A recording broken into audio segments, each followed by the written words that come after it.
شهر رمضان الذي أنزل فيه القرآن هدى للناس وبينات من الهدى والفرقان۔ آج کے درس کا عنوان بر صغیر میں اہل سنت کے مختلف فرقے ایک تعارف، جس سے خطاب مولانا حجت الاسلام والمسلمین طاہر آوان صاحب کریں گے اور ہوسٹ کے فرائض برادر شاہد بادامی انجام دیں گے۔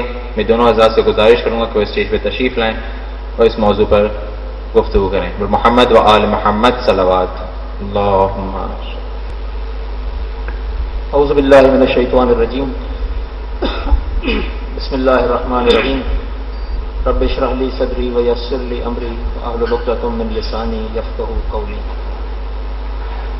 اللہم صلی علی محمد و آل محمد۔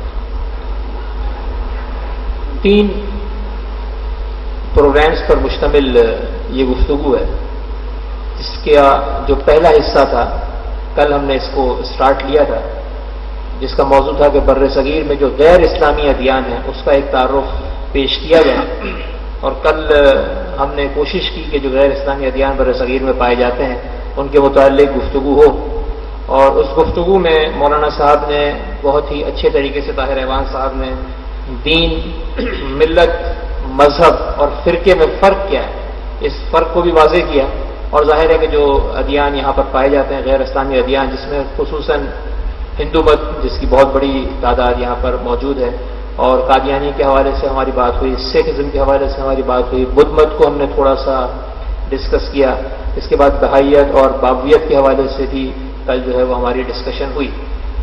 آج اور کل جو گفتگو ہونی ہے وہ بر صغیر میں جو اسلامی ایک طریقے سے جو فرقے ہیں، یعنی جس کی اگر ہم میجر ڈویژن کریں تو وہ بنتی ہے اہل سنت اور اہل تشیع، جس کا بھی کل مولانا صاحب نے گفتگو میں اشارہ کیا تھا کہ یہ اسلام کے لحاظ سے اگر ہم میجر فرقے دیکھیں تو یہ 2 ہی بنتے ہیں، اہل سنت اور اہل تشیع۔ ان دونوں کو ہم کو ڈسکس کرنا ہے۔ آج ہم اہل سنت کے اندر جو فرقے موجود ہیں، خود اہل سنت کے اندر جو فرقے موجود ہیں اس کو ڈسکس کریں گے، اور کل ہم کوشش کریں گے کہ شیعوں کے اندر جو فرقے موجود ہیں اس کو ڈسکس کیا جائے۔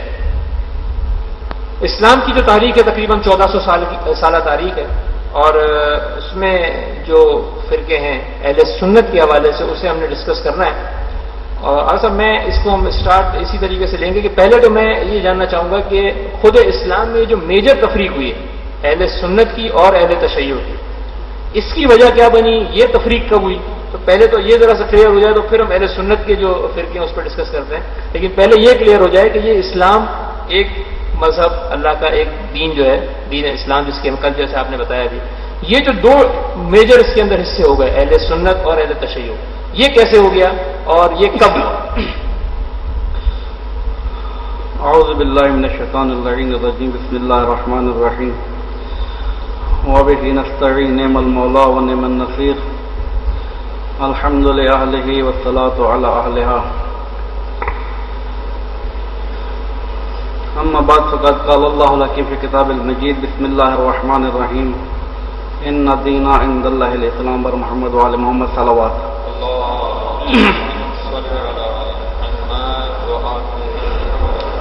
دین اسلام ضابطہ حیات ہے۔ اس دین اسلام کو سرور اعظم لے کر آئے، قرآن خدائی کتاب، قانون الہی دنیا کے سامنے پیش کیا، لیکن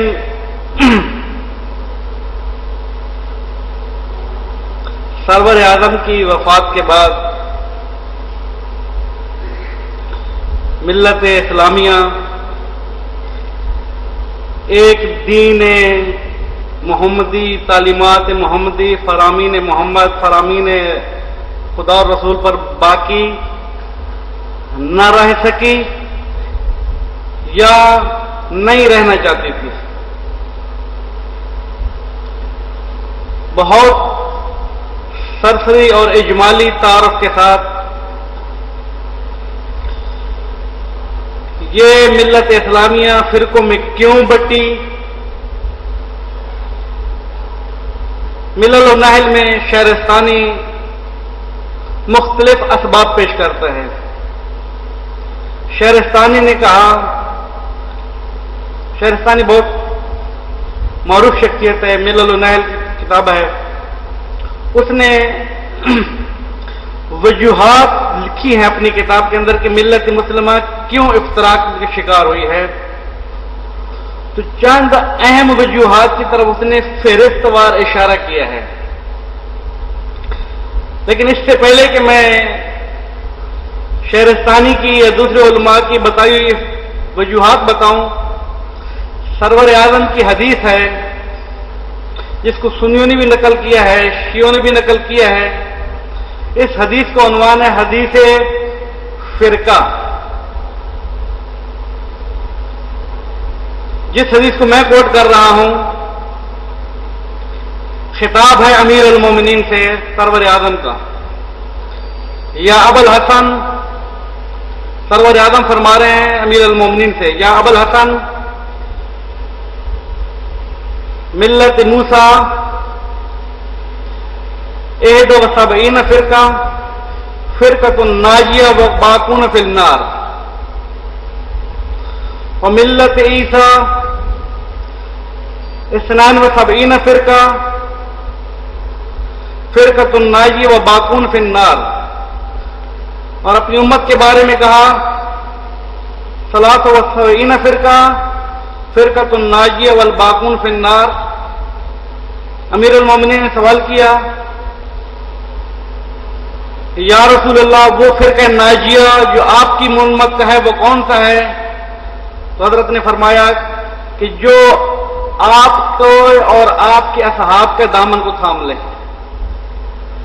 یہ فرقہ ناجیہ ہے. موسیٰ کی اس حدیث کا ترجمہ کیا ہے؟ موسیٰ کی امت 71 فرقوں میں بٹ گئی، ایک ناجیہ باقی جہنمی. عیسیٰ کی ملت 72 فرقوں میں بٹ گئی، ایک ناجیہ باقی جہنمی. امت محمدیہ 73 فرقوں میں بٹے گی، ایک ناجیہ باقی جہنمی. ناجیہ سے مراد نجات پانے والا، نجات یافتہ، قیامت کے دن سرخرو ہونے والا. ایک ہی فرقہ نجات پائے گا. لیکن عزیزان محترم یہ یاد رہے، بالکل یعنی اس کو ہم واضح طور پہ قبول کریں کہ کوئی فرقہ بھی یہ نہیں کہتا ہے کہ میں جہنمی ہوں وہ والے جنتی ہیں. نہیں، سارے فرقے کہتے ہیں ہم ہی جنتی ہیں. اپنے آپ کو جہنمی کوئی نہیں کہتا ہے. سب کا دعویٰ یہ ہے کہ وہ جنتی فرقہ ایک ہی ہے، وہ ہم ہیں. اب حدیث تو آ گئی، پیشن گوئی پہلے سے تھی کہ میری ملت تقسیم ہوگی، میری امت تقسیم ہوگی، پیشن گوئی تھی اور صاحب کا بھی چلتا ہوا آ رہا تھا. سوال یہ کہ یہ امت کیوں تقسیم ہوئی اور پھر کیا فرقے بنے، کیوں تقسیم ہوئی؟ بہت ساری وجوہات ہیں. شہرستانی نے کہا پہلا مسئلہ جو سبب بنا ہے ملت کو تقسیم کرنے کا، شہرستانی سنی عالم دین ہے. یہاں سے توجہ رکھنی ہے ہم نے، یہ سنی عالم دین کس کو فرقے کا سبب بنا رہا ہے. شہرستانی کہتا ہے پہلی چیز جو سبب بنی ہے کہ ملت محمدیہ میں، اصحاب محمد میں انتشار فکری ہو، ذہن پراکندہ ہو، ذہن بٹ جائیں، وہ اس وقت پیش آیا کہ جب سرور اعظم نے قلم اور دوات مانگی اور صحابہ نے اختلاف کیا. قرآن کا کلام یہ تھا ما آتاکم الرسول فخذوہ وما نہاکم عنہ فانتہوا، جس کو حکم دے لے لو، جس کو روک جائے رک جاؤ، جو کہیں قبول کر لو. سرور اعظم کہہ رہے مجھے قلم اور دوات چاہیے، میں ایسی چیز لکھ کے چلا جاؤں کہ میرے بعد کبھی گمراہ نہیں ہوگے. نعرہ لگانے والا نعرہ لگا رہا ہے حسبنا کتاب اللہ، ان رجل لیہجر. معاذ اللہ بخار زیادہ ہو گیا ہے سرور اعظم کو، عجیب عجیب باتیں کر رہا ہے. میں وہ تعبیرات نہیں کر سکتا ہوں جو اس نے صحابی نے کہی تھی. شہرستانی کہتے ہیں سرور اعظم کو قلم اور دوات نہ دے کر فرقے کی بنیاد رکھی گئی. یعنی کیا مقصد؟ ایک چیز کہ جو صحابہ سارے متفق تھے کہ سرور جو بھی کہیں گے ہم قبول کریں گے. ایک نے ایسا نعرہ لگا وہابی اکدو کے حملیاں ورنہ اکثر غیر مقلد ہیں. لہذا یہ فروعات کی بات ہو رہی ہے, ساری کی ساری فروعات کی بات ہو رہی ہے. اصول دین کے اندر الا ماشاء اللہ, اور کی گنتی کرنا شروع بیٹھوں گے الا ماشاء اللہ کتنی ہو جائیں گے تھوڑی سی تفصیلات کے ساتھ بتاؤں گا انشاءاللہ. صحیح. اچھا, اب یعنی ابھی آپ کی بات سے مجھے ذہن میں آیا, آپ نے صحیح بخاری کے حوالے سے آپ نے بات کی. اس کا مطلب یہ ہوا, جو آپ کی بات سے میں نے مطلب لیا وہ یہ ہوا کہ صحیح بخاری بھی یا صحیح مسلم وغیرہ جو یہ کتابیں یہ تمام اہل سنت کے نزدیک قابل اعتبار نہیں ہے. یہ احسن تو اصح الکتب بعد الکتاب الباری صحیح البخاری, یہ جملے ہیں نا جو کافی ملاتے اس طریقے سے ملاتے ہیں. اصح الکتب بعد الباری صحیح البخاری یہ نعرہ ہے. خدا بے خدا کے بعد سب سے زیادہ مہمترین کتاب بخاری ہے. ایک زمانے میں نعرہ لگایا گیا تو بہترین نعرہ تھا یہ. ہمارے اہل سنت ایک عجیب, میں وہ جملے کو اصطلاح نہیں کرتا ہوں کیونکہ پکش بھی ہو رہی ہے, لیکن بعض علماء کہتے ہیں مناظری کی حد تک کہ جب خدا بند قدوس عقل تقسیم کر رہا تھا تو یہ کہیں پر گئے ہوئے تھے. بخاری اور امام اعظم ابو حنیفہ ایک نیام میں دو تلواریں ہیں. توجہ کیجیے گا عزیزان محترم, سوال ایک بہت اچھا آ گیا, تھوڑی سی میں تشریح کروں گا اس کی. بخاری اور امام اعظم ابو حنیفہ ایک نیام میں دو تلواریں ہیں. بخاری جتنی ضد کر سکتا ہے اس نے ایک لفظ لکھا. امام اعظم اس طرف جا رہے ہیں, بخاری اس طرف جا رہا ہے. بعد کے آنے والوں نے جو امام ابو حنیفہ کو نہیں مانتے تھے, ابو حنیفہ کی رد میں کتابیں لکھنا شروع کر دی. تاریخ بغداد اٹھا کے دیکھیں آپ, مصنف ابن شیبہ اٹھا کے دیکھیں, دیگر کتابیں میں ترتیب کے ساتھ ادھر تک آیا کمبر صغیر کے اندر. امام اعظم کے بارے میں کہا 108 بدعتیں دین میں ایجاد کی ہیں. اہل سنت کہہ رہے ہیں کہ جو بخاری کے پروردہ ہیں. ابو حنیفہ کو دو آنکھوں پہ دیکھ نہیں سکتے ہیں. ابو حنیفہ بدعتیں ایجاد کرنے والا ہے, ابو حنیفہ دین محمدی کو خراب کرنے والا ہے. یہ نعرے کون لگا رہا ہے؟ بخاری کے پروردہ. ابو حنیفہ کی پارٹی کیا کہہ رہی ہے؟ جتنا دین کو خراب کرنے میں بخاری کا ہاتھ ہے کسی کا ہاتھ نہیں ہے. 1921 میں یہاں ہندوستان میں ایک کتاب, میں بھی ان برادران اہل سنت کی کتابیں جو تاریخ کی رد بخاری بھی لکھی گئی ہیں ان کو چھوڑ دیتا ہوں, بر صغیر کے اندر آ جائیں. 1921 میں عمر عبد الکریم نام کی ایک شخصیت ہے, حنفی ہے, بہت داغ حنفی, کٹر حنفی, اور امام اعظم کے سامنے شاید بہت معذرت کے ساتھ پتنی اور رسول کو کیا سمجھتا ہوگا. اس نے دیکھا کہ امام اعظم کی تعلیمات اور بخاری کی تعلیمات تھوڑی سی ایسے جا رہی ہیں, تو امام اعظم کو اس نے سب کچھ مانا ہوا تھا. بخاری کی رد میں کتاب لکھی الجرح علی البخاری. الجرح علی البخاری کا مارکیٹ میں آنا تھا, آگ لگ گئی.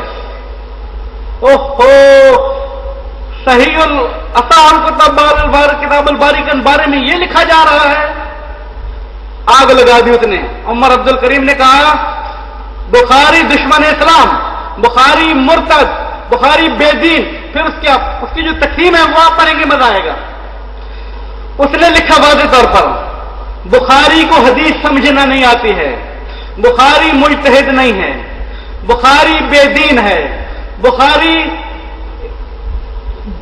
اسرائیلیات لے کے آ رہا ہے دین کو خراب کرنے کے لیے, بخاری نے دین کا یہ خاتمہ کیا، بخاری نے دین کا یہ کھانا خراب کیا، ایک فہرست اس نے دکھانا شروع کر دی. ادھر جو بخاری کے ماننے والے بیٹھے تھے ابھی تک چھپے ہوئے تھے، ابو حنیفہ کے بارے میں کچھ نہیں کہہ رہے تھے. اب انہوں نے دیکھا کہ ہمارے بخاری کے اوپر اتنی چڑھائی ہو رہی ہے، انہوں نے بخاری کا تو دفاع کیا لیکن ابو حنیفہ کی مٹی پلیت کر دی. اس وقت جو حقیر کے پاس کتابیں موجود ہیں جو مارکیٹ میں ملتی ہیں اس وقت، یعنی کہ جو ایسا نہیں ہے کہ ڈھونڈنے سے جا کے ڈھونڈنے سے ملے گی، ڈھونڈنے والی کی تو لسٹ لمبی ہے، جو مارکیٹ میں ملتی ہیں 15 کتابیں پاکستان میں لکھی گئی ہیں امام اعظم ابو حنیفہ کی رد میں کہ دین کو خراب کرنے والوں میں سب سے عمدہ کردار ابو حنیفہ کا ہے. پاکستان میں لکھی گئی ہیں. ہندوستان کی داستان ایک علیحدہ ہے، باقی چیزوں کی داستان یہ ہمارے پاس موجود ہیں. ادھر سے دفاع بھی ہو رہا ہے، رد ہو رہی ہے. ابو حنیفہ جو ہے وہ گمراہ ہے، دین کو خراب کرنے والا ہے. ادھر سے کتاب کیا آ رہی ہے کہ رسول کے بعد اگر کسی نے دین کی حفاظت کی تو فقط امام اعظم ہے. بے عنوان مثال میں آپ کو دوں، حنفی مسلک کا سب سے بڑا اس زمانے کا مشہور ترین عالم گزرا ہے زاہد کوثری، عربی میں لکھتا ہے. زاہد کوثری حنفی ہے، اس سے بڑا تاریخ حنفیت نے عالمی پیدا نہیں کیا حنفی مذہب کا پرچار کرنے والا. بہت اتنی خدمت حنفی مذہب والے، اس کا جتنا شکریہ ادا کریں کم ہوگا. یہ میں کہہ رہا ہوں کیونکہ اس کی کتابیں حنفی مذہب کی بچانے میں بہت کردار ادا کر رہی ہیں. پوری اس وقت ورلڈ کے اندر حنفی مسئلہ کو اگر کوئی علمی طور پہ بچا رہا ہے تو زید کوثری بچا رہا ہے. اہل حدیث اور وہابی جتنے دشمن زید کوثری کے ہیں کسی اور عالم کے ہے ہی نہیں. زید کوثری ملعون ہو گیا، ان کی نگاہ میں خبیث ہو گیا، مرتد ہو گیا، پتہ نہیں کیا کیا فتوے لگا. اخبث الخبیثین کہ تمغے دے دیے اس کو. کیوں دے رہے ہیں؟ کہ وہ حنفی فقہ کی دفاع کرتا ہے. عزیزان محترم، ہم پتنی اتنے مخلص ہیں کہ نہیں ہیں؟ میں اپنی بات کروں، دوسروں کی بات ہی نہیں کرنا چاہتا ہوں. وہ جتنی کتابیں لکھتا ہے دفاع حنفی کے اندر زندگی صرف کر دی. اس نے کتاب پڑھی مثال کے طور پر، آج ادھر بیٹھے کراچی میں کتاب پڑھی کہ یہ نسخہ امام اعظم کی حفاظت میں یا امام اعظم کی دفاع میں، اس کے اندر ایک سطر موجود ہے کہ جو نسخہ ہے کہاں پر؟ امریکہ میں ہے. کتاب بند کرے گا، آپ کو فون کرے گا مجھے امریکہ جانا ہے، کوئی سورس نکالو، کوئی طریقہ نکالو. پہنچے گا امریکہ سے نسخہ حاصل کرے گا، اس سے وہ سطر نکالے گا، دیکھو امام اعظم کی دفاع ہوا ہے. کہیں پر بھی اس کو پتہ چلا کہ امام اعظم کے دفاع میں کچھ جملہ ملتا ہے، دنیا جہان کے ہر خطے میں پہنچا ہے وہ. لیکن لکھتا کیا ہے عزیزان محترم؟ لکھتا کیا ہے کہ میں اس خدمت کے بدلے میں نہ پیسہ ناشرین سے لوں گا، تم کتابیں چھاپو کھاؤ پیو مجھے کچھ بھی نہ دو، نہ پیسہ بانیان حنفیہ سے لوں گا، حنفی مسلک والے جو کچھ کرنا چاہتے کریں، میں اس کا اجر قیامت کے دن امام اعظم ابو حنیفہ سے لوں گا. اپنے کام میں مخلص، اپنے کام میں مخلص ہے وہ. میں اس کا اجر اپنے امام اعظم ابو حنیفہ سے لوں گا کہ میں نے تمہارے دین کی کتنی خدمت کی اور واقعی خدمت کی. اچھا اب میں تھوڑا سا اس میں یعنی جو کنفیوز ہو رہا ہوں، اس کا مطلب یہ ہوا کہ حنفی حضرات کہ جن کی ایک بڑی تعداد بر صغیر میں موجود ہے، کیا وہ صحیح بخاری کو معتبر نہیں سمجھتے؟ اس کا مطلب تم میں یہ کہہ رہا تھا کہ جملہ میں نے عرض کیا تھا کہ جب بزرگان اس لیے کہتے ہیں کہ جہاں پر عقل تقسیم ہو رہی تھی تو برادران نہیں تھے. کیوں؟ جب بخاری اور ابو حنیفہ دونوں آپس میں دشمن ہیں، تعلیمات کی حد تک دشمن ہیں، ایک دوسرے کی رد میں کتابیں لکھ رہے ہیں، وہ اس کو بے دین کہہ رہا ہے، یہ اس کو بے دین کہہ رہا ہے، وہ اس کو مرتد کہہ رہا ہے، یہ اس کو مرتد کہہ رہا ہے. لیکن برادران اہل سنت فقہ میں ابو حنیفہ کے ماننے والے ہیں، بخاری کو سر پہ رکھتے ہیں، تلاوت کرتے ہیں، ختم ہوتے ہیں، کوئی سمجھ میں نہیں آتی کر کیا رہے وہ لوگ. جس مسلک کی بیک کرنے والی کتاب ہے اس کے ماننے والے اس کے ختم کر رہے ہیں. ختم بخاری ہو رہا ہے. یہاں پر کتنے پوسٹر بازی ہوتی ہے ختم بخاری کی؟ یہ حنفی حضرات کر رہے ہیں. یہ کرتے کون ہے؟ عموماً اہل حدیث کا پڑھنا بھاری ہو گیا ہے اس وقت برصغیر میں. اس حوالے سے اہل حدیث کا پڑھنا بھاری ہے کہ بخاری ضد حنفیت ہونے کے باوجود بھی اہل حدیث نے بخاری کو حنفیوں میں داخل کر دیا. اب وہ سمجھ نہیں رہے ہیں، اس کی شرح بھی لکھ رہے ہیں، اس کی تشریح بھی کر رہے ہیں. میں ایک جملہ کہوں گا یہاں پر بہت معذرت کے ساتھ، بے ربط سا جملہ ہے لیکن تھوڑا سا ربط ہے اس کے ساتھ، کہ اگر آپ کسی سے مناظرہ کر رہے ہیں،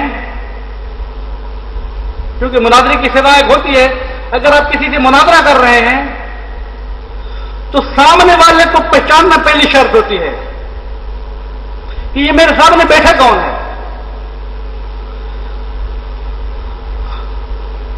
حنفی کے جو گرو ہیں، گرو بڑے پہلوان مذہب حنفیہ کے، وہ بخاری کا کیا مقام رکھتے ہیں؟ ان کی نگاہ میں یہ ہے کہ الجرح علی البخاری ان کی سب سے بڑی حجت ہے.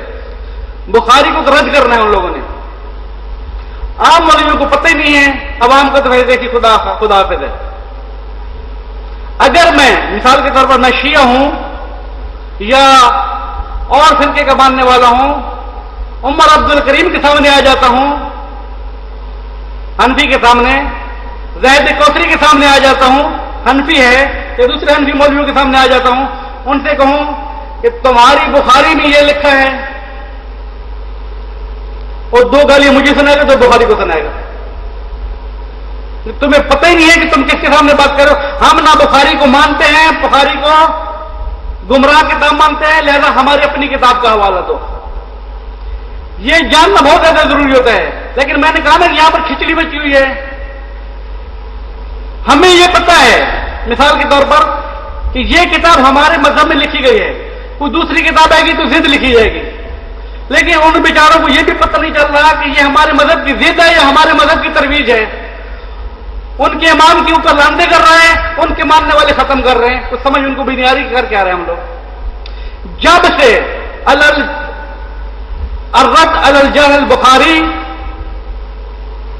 آئی، اس وقت سے برصغیر میں تہلکہ مچا. اس وقت دفاع بخاری میں اہل حدیث نے 7 کتابیں اور حنفی مسلک والوں نے 9 کتابیں بخاری کی رد میں، اور انہوں نے دفاع میں 7 کتابیں لکھ کے مارکیٹ میں دی ہوئی ہیں. کلی طور پر بخاری کی رد میں کہ بخاری بے دین ہے، بخاری مذہب کو خراب کرنے والا ہے، بخاری کو دین کو چرانے والا ہے، کلی طور پر امام بخاری کی رد میں سنیوں نے 16 کتابیں لکھی ہیں، جن میں سے 7 یہاں پر آئی ہیں، باقی ساری جو ہے دوسرے مسلک کی. اب مجھے تھوڑا سا ہم اس کو چونکہ وہ کنکلوڈ بھی کرنا ہے.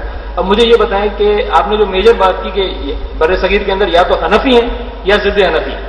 جی صحیح ہے نا، یا حنفی ہے یا ضد. اب ان دونوں کے درمیان جو میجر فرق ہے، میجر اختلاف ہے، حنفی گروہ جو ہیں اور جو ضد حنفی ہے، ان کے جو اعتقادات ہیں یا ان کے جو بلیفس ہیں، ان میں میجر فرق کیا ہے؟ بڑا فرق، موٹا موٹا فرق کیا ہے؟ ہاں، ابھی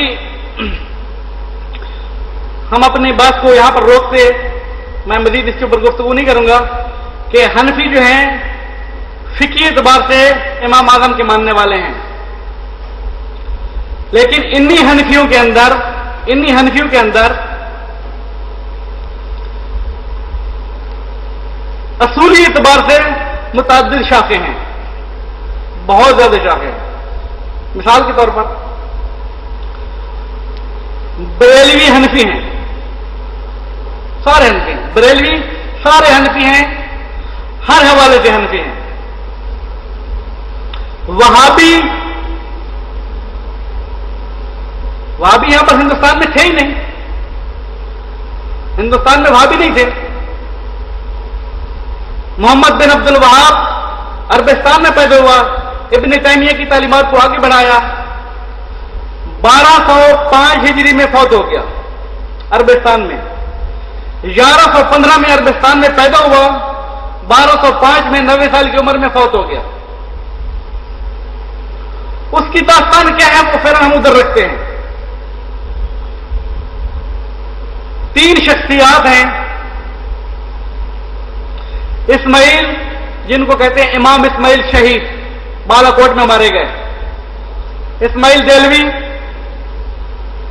ان کے پیشوا احمد بریلی، سید احمد بریلی، یہ بھی مارا گیا، یہ بھی شہید ہوا ان کے ساتھ، ان کی نگاہ میں شہید احمد بریلی، شہید اسماعیل دہلوی اور شاہ عبدالعزیز کے داماد عبدالحی، یہ 3 افراد بڑے کام کے ہیں بڑے صغیر کے اندر۔ اسماعیل اور عبدالعزیز، اسماعیل شاہ عبدالعزیز کا بھتیجا ہے، شاہ ولی اللہ کا پوتا ہے، عبدالحی عبدالعزیز کا داماد ہے، اور یہ احمد بریلی پیر و مرشد ہے۔ یہ تینوں افراد حج پہ جاتے ہیں، حج پہ جا کے کتاب توحید محمد بن عبد الوہاب کو لے کر آتے ہیں اور پھر آ کے یہاں پر ترجمہ کرتے ہیں۔ بر صغیر میں اسماعیل اور شہید احمد بریلی سے پہلے وہابیت نام کی کوئی چیز نہیں تھی۔ انہوں نے وہابیت کو پھیلایا، ترویج کی۔ اسماعیل نے کتاب لکھی تقویت الایمان۔ میں یہ تشریحات کیوں کر رہا ہوں؟ فقہی اعتبار سے حنفی ہیں یہ لوگ، اسماعیل، احمد، عبدالحی، عبدالعزیز، شاہ ولی اللہ سارے حنفی ہیں۔ فکری اعتبار سے بہت المشرکین ہیں، اصولی اعتقاد سے وہابیت نام کی کوئی چیز بر صغیر میں نہیں تھی۔ جب سے یہ لوگ حج کر کے آئے، کتاب توحید لے کر آئے، اس نے کتاب لکھی تقویت الایمان، چھوٹا سا رسالہ ہے تقویت الایمان، چھوٹا سا رسالہ ہے 50-100 صفحے کا۔ اس کا اردو ترجمہ بھی ہو گیا، فارسی میں بھی ہے، عربی بھی آ گئی۔ تو اہل سنت کی رپورٹ دے رہا ہوں، ایک زمانہ یہ تھا کہ تقویت الایمان کی رد میں 250 کتابیں اہل سنت نے لکھی تھی جو حنفی تھے۔ 250 کتابیں، فقط ایک کتاب تقویت الایمان کی رد میں جس کی فہرست بھی چھپی۔ یہ جملہ کہاں پر موجود ہے؟ میں نے 150 کتابوں کی فہرست تقویت الایمان کی نہیں دیکھی ہے۔ ایک کتاب چھپی ہے غیر مقلدین کو دعوت انصاف۔ غیر مقلد کون ہے؟ توجہ کیجیے گا عزیزان محترم، میں نے کیا کہا تھا کہ یہ لوگ حنفی ہیں۔ کتاب کیا کہہ رہی ہے؟ غیر مقلدین کو دعوت انصاف۔ یعنی کھچڑی کہاں مچی ہوئی ہے؟ خود ان کے پیشواؤں کو بھی سمجھ نہیں آ رہی بالآخر یہ مقلد ہے کہ مقلد نہیں ہے، یہ کر کیا رہا ہے؟ لوگوں کے سامنے امام اعظم کا ماننے والا ہے، ترویج کرتا دین کی، امام اعظم کی دھجیاں اڑا رہا ہے۔ 4 جلدوں میں کتاب آئی غیر مقلدین کو دعوت انصاف۔ اس 4 جلدوں کے اندر، ہر جلد کے اندر 15-20 چھوٹے چھوٹے رسالے جمع کیے گئے ہیں کہ جو غیر مقلدین کی رد میں لکھے گئے۔ تقریباً 90 ایک رسالہ اس کے اندر جمع ہے، موجود ہے۔ اس کے اندر یہ جملہ موجود تھا کہ جب اسماعیل نے تقویت الایمان لکھی تو اس زمانے میں اسماعیل کے ساتھ مناظرے تو بہت ہوئے، وہ تو اگلے داستان ہے۔ اس کی رد میں 250 کتابیں آئیں۔ یہ فتنہ تو چھوڑ کے چلا گیا غیر اسماعیل اور اس کے 2 ساتھی، لیکن یہ فتنہ پھر تھم نہ سکا۔ انہی کے ماننے والے دیوبند کے مدرسے کو تعمیر کر رہے ہیں۔ قاسم نانوتوی نے کہ دیوبند کے مدرسے کو تعمیر کیا۔ احمد رضا خان بریلوی قاسم نانوتوی کی رد میں کتابیں لکھتا ہے، اشرف علی تھانوی کی رد میں کتابیں لکھتا ہے، نذیر احمد میاں نذیر احمد کی رد میں کتابیں لکھتا ہے، رشید گنگوئی کی رد میں کتابیں لکھتا ہے، خلیم احمد امرٹھی کی رد میں کتابیں لکھتا ہے 5, 6, 10، اور اسماعیل کے بارے میں لکھتا ہے کہ اسماعیل دہلوی کافر ہے، اور اس کے کفر کے اوپر کہتا ہے میرے پاس 95 دلیلیں ہیں۔ الا ماشاءاللہ احمد رضا خان بریلوی نے تو حد ہی کر دی ضد غیر مقلد کے بارے میں لکھ کے۔ آپ لسٹ بتا رہے تھے، یعنی آپ نے کہا کہ بریلوی جو ہے وہ حنفی کے اندر آتے ہیں، ہاں، اس کے بعد دیوبندی جو ہیں وہ حنفی میں آئیں گے، ضد حنفی میں آئیں گے؟ بریلوی سارے کے سارے حنفی ہیں، ٹھیک، ہر حوالے سے صحیح۔ بریلوی فرقہ کیا ہے؟ احمد رضا خان بریلوی فرقہ اصل میں صحیح چلتا آ رہا تھا۔ یہ مشہور کیوں ہو گیا؟ احمد رضا خان بریلوی نے آ کے اس کی بہت ترویج کی اور وہابیت کے مقابلے میں ڈٹ گیا، کفر کے فتوے لگائے، یہ کیا وہ کیا، اتنا شور شرابہ کیا کہ بریلوی فرقہ بن گیا۔ اب انہوں نے کتابیں لکھنا شروع کر دی۔ کتابیں کیا آئیں؟ علامہ ان کے محمود خالد جو آج کل لندن میں بیٹھے، کسی زمانے میں اسلام آباد میں تھے، اس نے 8 جلدوں پہ کتاب لکھی مطالعہ بریلویت، اس کو جا کے پڑھیں 8 جلدوں کے اندر کیا اس نے بریلویت کے بارے میں لکھا ہے کہ جو کوئی لکھے گا۔ احسان علی ظہیر نے البریلویت لکھ کے جو کچھ بچتا تھا اور سے وہ بھی پولیس نے کر دیا۔ اب ایک کتاب آئی تازہ تازہ، کہار آسمانی بر فرقہ رضا خانی۔ رضا خانی ایک فرقہ بن گیا ابھی، اس کی رد میں میرے پاس موجود فہرست فقط منطقہ پاکستان، ہندوستان سے میں ابھی بات نہیں کر رہا ہوں، فقط منطقہ پاکستان میں فکری طور پر حنفی ہونے کے باوجود بھی، بریلی بھی حنفی ہیں، دوسرے بھی حنفی ہیں، حنفی ہونے کے باوجود بھی اصول دین کے اندر، فروع دین کے اندر حنفی ہونے، لیکن اصول دین میں دوسرے نظریہ لے کے بیٹھ گئے، تو بریلوی فرقے کی رد میں وہابیوں نے، سلفیوں نے اور دیگر حنفیوں نے 300 کتابیں پاکستان میں لکھی گئی ہیں رد بریلویت کے اوپر، اور بریلوی نے کیا کیا اس کے علاوہ ماشاءاللہ یہ آپس میں ایک دوسرے سے آپس کی رد۔ اچھا اب مجھے یہ بتائیں، دیوبندی کو آپ کس لسٹ میں لیں گے، حنفی والی میں یا ضد حنفی میں؟ دیوبندی، اچھا مزے کی بات ہے کہ دیوبندی کوئی فرقہ ہی نہیں ہے نا اتفاق سے، دیوبندی کیا فرقہ ہے؟ دیوبند ایک علاقہ کا نام ہے، ہندوستان کے ایک علاقے کا نام دیوبند ہے۔ جیسے بیونوان مثال، آج کل اگر کوئی کہے، میں اپنی شیعوں کی طرف آ جاؤں تھوڑی دیر کے لیے، کہ یار ان کی بات نہیں مانتے، یہ لوگ نجفی ہیں، یہ لوگ کمی ہیں، صحیح ہے، نجف سے پڑھنے والے نجفی ہو گئے، کم سے پڑھنے والے کمی ہو گئے، نجفی اور کمی تو کوئی فرقہ نہیں ہے نا۔ ہمارے ایک بزرگوار کے ساتھ بیٹھے تھے دیوبندی، تو اس نے کہا کہ آپ کس فرقے کے ماننے والے ہیں؟ اس نے کہا ملتانی فرقے کے ماننے والا ہوں۔ وہ پریشان ہو گیا کہ ملتانی فرقہ کہاں سے ایجاد ہوا؟ کہا میں ملتان میں رہتا ہوں، تم لوگ دیوبند کے، میں ملتان میں ہوں۔ اگر دیوبند کے رہنے والے فرقہ بن سکتے ہیں تو ملتان کے رہنے والے کیوں بنتے؟ میں ملتانی فرقہ ہوں۔ دیوبند مدرسے کا نام ہے، جگہ کا نام، اس کے اندر جو مدرسہ بنا، مدرسہ دیوبند معروف ہو گیا۔ فکر ٹکرائی، یہ دیوبندی ہیں، کیا مطلب؟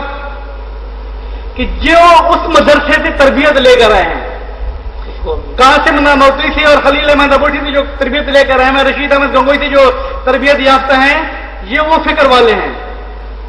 احمد رضا خان بریلی، یہ بریلی والے ہیں، بریلی والا، بریلی علاقے کا نام ہے، تو یہ بریلوی مگر فکری اعتبار سے دیوبندی حنفی کے قریب ہیں یا اب دیوبندی جب اپنے مدرسے سے نکلے، ایک سوال بن گیا ملت کے لیے کہ ایک ہی مدرسے سے پڑھ کے آ رہے ہیں، ایک ہی استاد کے شاگرد نکل کے آ رہے ہیں، آپس میں اعتقاد کے اوپر کوئی اتفاق نہیں ہے۔ دیوبندی اس وقت، دیوبندی جو موجود ہیں اس وقت، جو موجود ہیں، جو مر گئے وہ تو مر گئے، کھپ گئے، جہاں بھی چلے گئے، جو موجود ہیں دیوبندی تقسیم ہو گئے وہابیت کے اندر فکری اعتقادی طور پر، لیکن حنفی باقی ہیں۔ دیوبندی تقسیم ہو گئے اہل حدیث کے اندر، نہ ابو حنیفہ کو مانتے ہیں نہ کسی اور کو مانتے ہیں، وہ اہل حدیث ہیں، سلفی ہیں۔ دیوبندی تقسیم ہو گئے مماتیوں کی طرف، حیاتیوں کی طرف۔ مماتی بھی ایک فرقہ بن کے بیٹھ گیا، حیاتی بھی ایک فرقہ بن کے بیٹھ گیا۔ یہ سارے کے سارے فرقہ دیوبندی سے تعلق رکھتے ہیں۔ اس وقت 4 عمدہ فرقے ہیں دیوبندیوں کے جو ایک دوسرے کی ضد ہیں۔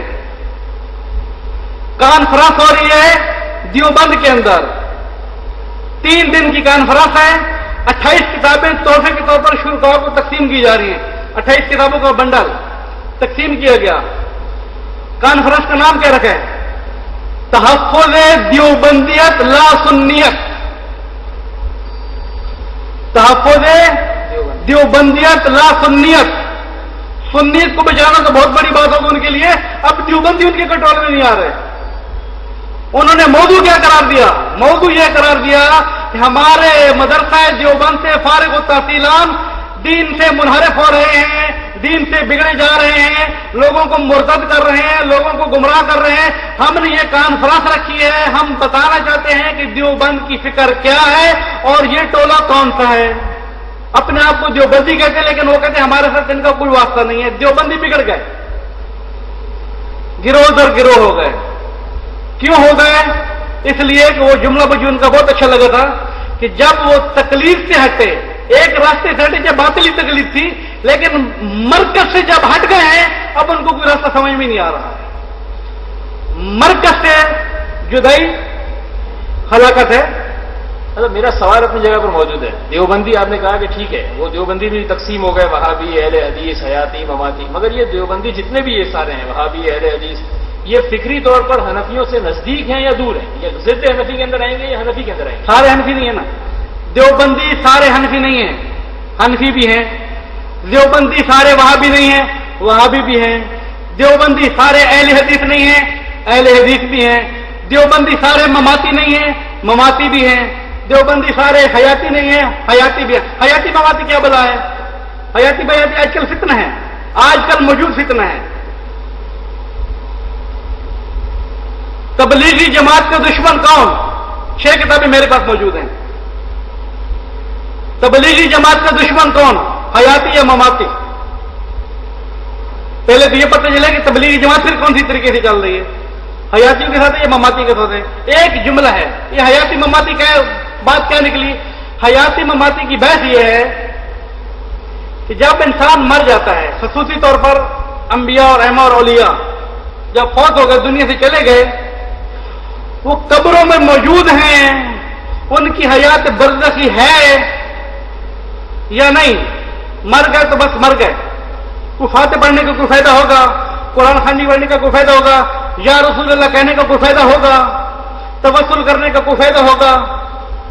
ان چیزوں کو کوئی فائدہ ہے؟ اس کے اوپر اس وقت بحث ہے اہل سنت کے درمیان.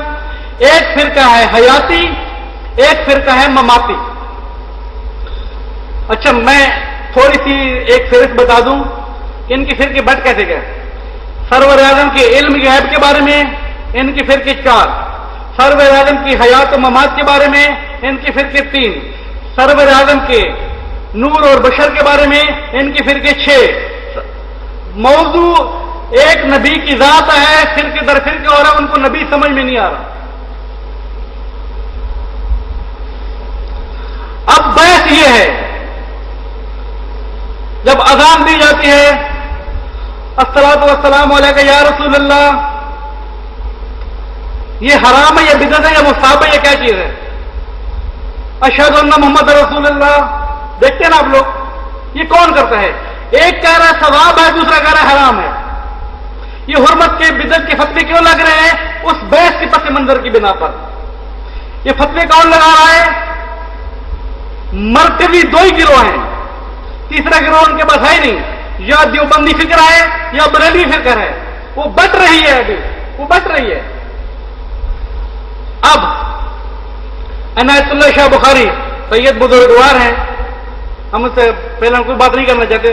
سید عنایت اللہ شاہ بخاری مماتی فرقے کے سپہ سالار، غلام اللہ راول پنڈی والے مماتی فرقے کے سپہ سالار. حسین علی نام کتنا خوبصورت ہے، حسین علی غلام اللہ کے استاد ہیں. طاہر پنجی حسین علی کے شاگرد ہیں. یہ گروہ اب انہوں نے ایک ادارہ بنایا ہے، اشاعت نشر اشاعت جمعیت سنت والتوحید کس قسم کو ادارہ ہے، اشاعت سنت والتوحید، کہ جس میں مماتی فرقے کی تبلیغات ہوتی ہیں. سنت اور توحید کی پرچار کر رہے ہیں وہ لوگ مماتی فرقے والے. مماتی فرقے کے بارے میں اہل سنت کا متفق کا فتویٰ آ گیا کہ مماتی فرقے والے سنیت سے خارج ہیں. سنیت سے خارج کا مطلب کیا ہے؟ کافر ہو گئے ہیں. میں میرے خیال وقت تمام ہونے والے، ایک جملہ آپ سے عرض کروں کہ جو شاید خلاصہ کر دے گا انہی مباحث کو. شیعہ کافر، ایک نعرہ لگا شیعہ کافر کا. شیعہ کافر کے دفاع میں ہمارے علماء نے کتابیں لکھی. استاد محترم شہید علامہ غلام حسین نجفی رضوان اللہ تعالی علیہ لاہور میں شہید ہوئے ہیں 2005 میں. انہوں نے ایک کتاب لکھی، کیا ناصبی مسلمان ہیں؟ کیا ناصبی مسلمان ہیں؟ در جواب ہے کیا شیعہ مسلمان ہیں؟ کتاب ہے کیا شیعہ مسلمان ہے؟ کتاب آئی 490 مفتیوں کا فتویٰ آ گیا کہ شیعہ کافر. انہوں نے کتاب لکھی کیا ناصبی مسلمان ہے. میں یہ بحث کیوں اچانک چھیڑ رہا ہوں؟ اس جملے کی بنا پر کہ یہ موضوع آپ میں تھوڑا سا سمجھا سکوں. شہید غلام حسین نجفی رضوان اللہ تعالی علیہ نے ایک جملہ کہا، اور یہ توجہ کا طالب جملہ ہے، توجہ میرے پاس رکھیے گا، اپنے لنگر میں مصروف رہیں آپ. درود بر محمد و آل محمد.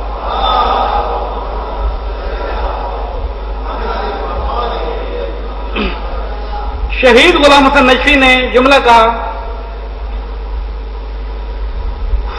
تمام عالم اسلام کے مذاہب کے اندر ایک شرط ہے مفتی کی. جملہ کے اوپر غور کیجیے گا. مفتی کی شرط یہ ہے کہ مفتی مسلمان ہو. کسی کے بارے میں فتویٰ دے رہا ہے تو مفتی کا مسلمان ہونا شرط، اولین شرط یہ کہ مسلمان ہو. یہ بات کر کے شہید غلام حسین نجفی رضوان اللہ تعالی نے کہا، اب آ جاؤ اہل سنت کے تمام فرقے. انہوں نے فرشتے کے نوائی کتابوں کی صفحہ 70 سمیت عبارتیں لگا کر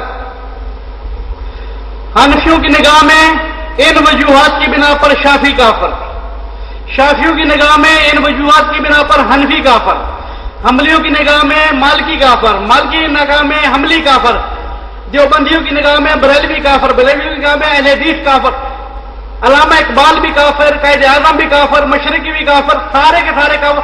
ایک کافروں کی فہرست تقریباً 250 برجستہ ترین شخصیات کے بارے میں لکھا کہ یہ کافر، یہ کافر، یہ کافر، یہ کافر، یہ کافر.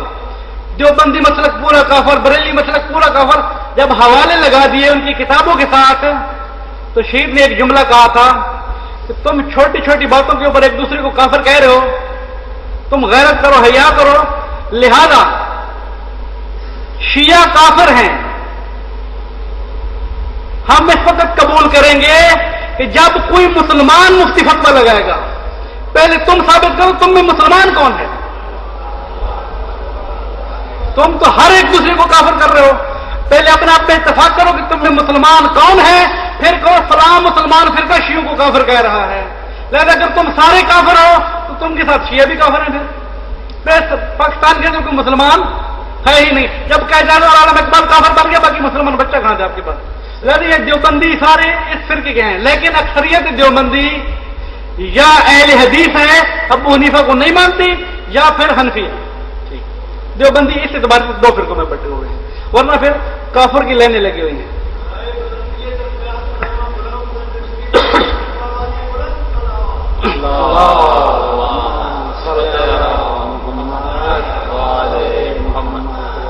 بحث میرا خیال ہے ابھی بھی ہو سکتی ہے، لیکن گفتگو کو ظاہر ہے کہ اپنے اختتام کو بھی پہنچانا ہے. وقت بھی کافی ہو چکا.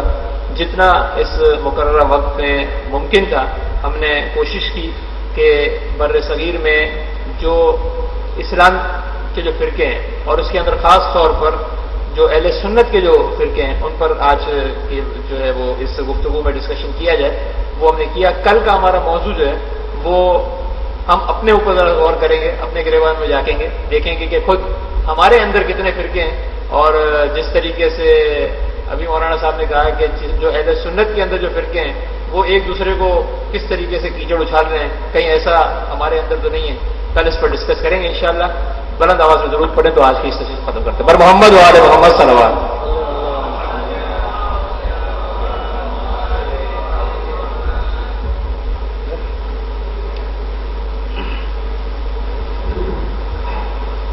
میں کوجا پیرائی شیعہ اسلامی جماعت کی جانب سے حضرت الاسلام والمسلمین مولانا طاہر عباس ساوان صاحب کا اور برادر شاہد بدامی صاحب کا تہہ دل سے مشکور ہوں کہ آج مسلسل دوسری نشست کے اندر وہ یہاں ہمارے سامنے موجود رہے اور ایک اہم موضوع پر یہاں ہمارے سامنے انہوں نے ٹاک شو کے اندر مختلف جہد سے جو ہے وہ اس موضوع کے اوپر روشنی ڈالی اور گفتگو کی. جیسے برادر نے اعلان کیا کہ کل بر صغیر میں شیعت کے فرقے ایک تعارف کے عنوان سے جو ہے وہ اس ڈسکشن کو آگے بڑھایا جائے گا اور کنکلوژن تک لے جائیں گے. اور جس طریقے سے کل اعلان ہوا تھا کہ سوال جواب جو ہیں چونکہ ایک مربوط سلسلہ ہے یہ آمین کا, تو سوالات انشاءاللہ کل کے سیشن کے اندر جو وہ ہوں گے. اور اس میں پھر یہ کہ پہلے کل کا جو سیشن گزر چکا ہے, آج کا سیشن اور جو انشاءاللہ کل ہوگا, ان تینوں سے متعلق جو بھی سوالات آپ کے ہوں تو وہ آپ تحریری صورت میں انشاءاللہ کل پیش کر سکیں گے اور آپ صاحب انشاءاللہ ان کے جوابات دیں گے. اس سلسلے کو آج کا جو درس کا سلسلہ ہے اس کو ختم کرنے کے لیے آپ سے گزارش کروں گا کہ دعائے سلامتی ہمیں سامنے بھی تلاوت کریں سب مل کے, اور اس سے ہم آج کے درس کو باقاعدہ اختتام کی طرف لے جاتے ہیں. بسم اللہ الرحمن الرحیم. اللهم كن لوليك الحجة ابن الحسن صلواتك عليه وعلى آبائه في هذه الساعة وفي كل ساعة وليا وحافظا وقائدا وناصرا ودليلا وعينا حتى تسكنه أرضك طوعا وتمتعه فيها طويلا برحمتك يا أرحم الراحمين.